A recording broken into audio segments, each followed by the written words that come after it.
વડોદરામાં એમએસયુમાં વીસી બંગલો ખાલી કરાવવા હલ્લાબોલ કરવામાં આવ્યો અને એમએસયુના વિદ્યાર્થીઓએ વીસી બંગલાનો ઘેરાવો કર્યો તો ડોક્ટર વિજય શ્રીવાસ્તવ પાસે બંગલો ખાલી કરાવવા હોબાળો કર્યો હતો। વીસી બંગલાની કમ્પાઉન્ડનો ગેટ કૂદી વિદ્યાર્થીઓ અંદર પ્રવેશ્યા હતા। વિદ્યાર્થીઓનો રોષ જોતા ઇન્ચાર્જ વીસી દોડી આવ્યા હતા। 15 માર્ચ સુધીમાં બંગલો ખાલી થઈ જશેની ખાતરી આપી હતી તેમજ ગેરરીતિ સામે લડત ચલાવી રહેલા વિદ્યાર્થીઓને પોલીસનો ડર બતાવાયો હોવાનો પણ આરોપ લગાવવામાં આવ્યો છે।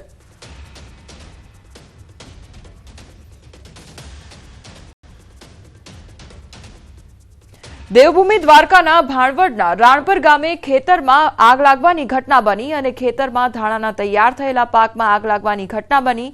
બાજુમાંથી પસાર થતી વીજ લાઇનમાં શોર્ટ સર્કિટથી આગ લાગી હોવાનું અનુમાન તો અંદાજિત 6 વીઘાના ખેતરમાં ધાણાનો પાક બળીને ખાક થઈ ગયો। ઊભા પાકમાં આગ લાગતા ખેડૂતના મોઢે આવેલ કોળિયો છીનવાઈ ગયો હતો।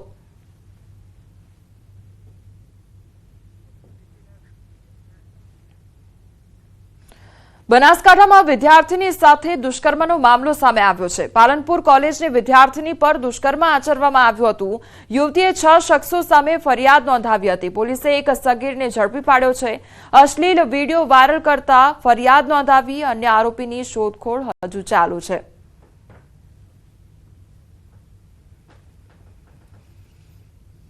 દીકરી સાથે અલગ અલગ રેસ્ટોરન્ટ હોટલોમાં 5 થી 6 જગ્યાએ તેનો બીભત્સ વિડીયો કે જે એક આરોપી જુવેનાઇલ છે તેને ઉતારેલો અને તે વિડીયો તેને તેના બીજા મિત્રો વગેરે ઈસમોને આપી અને એ વિડીયો દ્વારા એ લોકોએ દીકરીને કે અમે તને સમાજમાં બદનામ કરી દઈશું, તારા વિડીયો વાયરલ કરી દઈશું, તને ક્યાંય મોઢું બતાવવા લાયક નહીં રાખીએ, તેવી રીતે એને બ્લેકમેલ કરી અને તેની જોડે દુષ્કર્મની ઘટના વારાફરતી અલગ અલગ જગ્યાએ અલગ અલગ સમયે આચરવામાં આવેલી છે। જુવેનાઇલ જે બાળ કિશોર અપરાધી છે એને અમે હસ્તગત કરી અને તેના વિરુદ્ધમાં ધોરણસરની કાર્યવાહી કરવામાં આવેલ છે અને બીજા જે આરોપીઓ છે તેને શોધવા માટેની પ્રક્રિયા ચાલુમાં છે।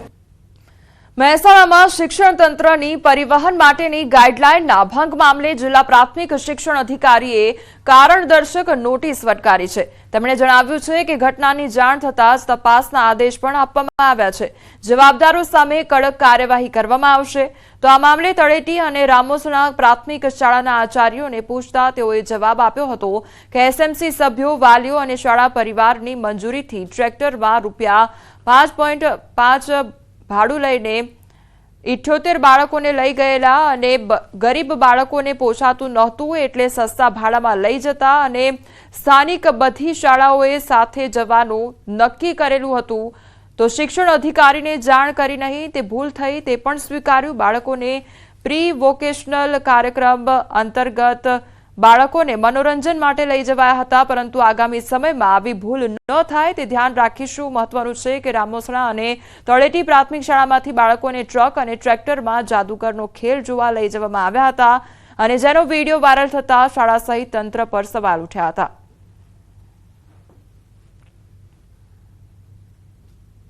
અમે બાળકોને પ્રી વોકેશનલ કાર્યક્રમ અંતર્ગત બાળકોને મનોરંજન મળે અને નવું કંઈક જાણવા મળે એના માટે એસએમસી કમિટીની અને શાળા પરિવારની મંજૂરી લઈ અને અમે બાળકોને આ જાદુગર જોવા લઈ ગયેલા અને એના માટે અમે 2 વાહન કરી અને બાળકોને સારી રીતે બેસાડી અને બંધ બોડીની ગાડી હતી અને અમે એમને લઈ ગયેલા છીએ।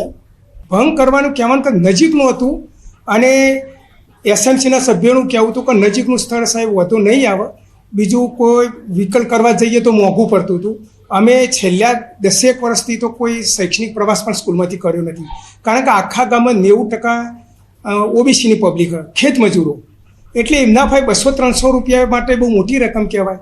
એટલે આ નાની રકમ હતી, કેમ કે 5-10 રૂપિયા ભાડું, 30 રૂપિયા 40 રૂપિયામાં આપણે પ્રવાસ કરી શકીએ। આ એ ભૂલ થઈ ગઈ કે શિક્ષણ અધિકારીની જાણ ના કરીએ। જેવું ધ્યાનમાં આવ્યું છે એવું તરત જ તેમને કારણદર્શક નોટિસ આપી દેવામાં આવી છે તાલુકા પ્રાથમિક શિક્ષણ અધિકારી દ્વારા અને આ સમગ્ર ઘટનાના મામલે અહીંથી મારી કચેરી દ્વારા તપાસ અહેવાલ ટીપીઓ જોડે માંગવામાં આવ્યો છે। જેવું તપાસ અહેવાલ મળે એવો તરત જ કડક કાર્યવાહી કરવામાં આવશે।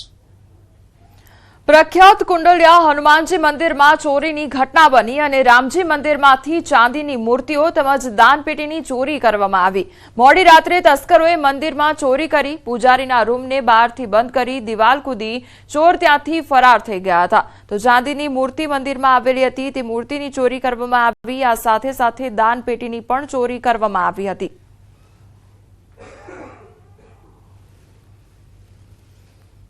રામજી મંદિર પર ધ્યાન કર્યું તો પેટી નહોતી અને હનુમાનજી પાસેની પેટી નહોતી. પછી મેં ઓલા ભાઈ મૂકી દેલું મંદિરમાં ચોરી થઈ ગઈ. એ પછી ઓલા બાજુ ઓલા મહાત્માનો અવાજ લગાવું એ ના ઉઠે ડિઝાઇન જોવો તો એને પણ બંધ કરી દીધેલું.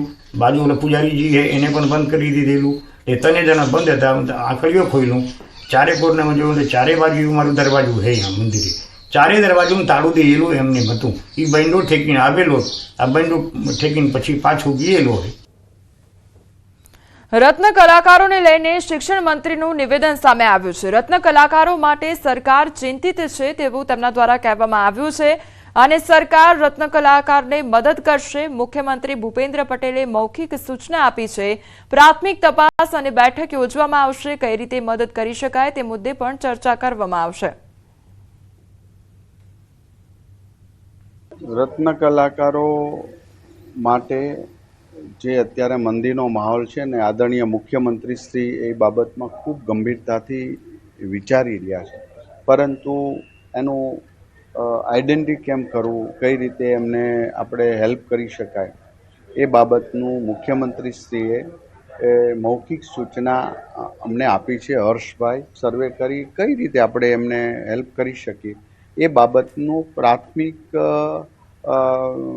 મીટિંગ અને એમનું તપાસ કરવા માટે કે કઈ રીતે આપણે શું કરી શકીએ એ હેતુસર 3 મંત્રી અને 1 અધિકારીને સોમ મંગળમાં બેસી અને શોર્ટ આઉટ કરવાની મૌખિક સૂચના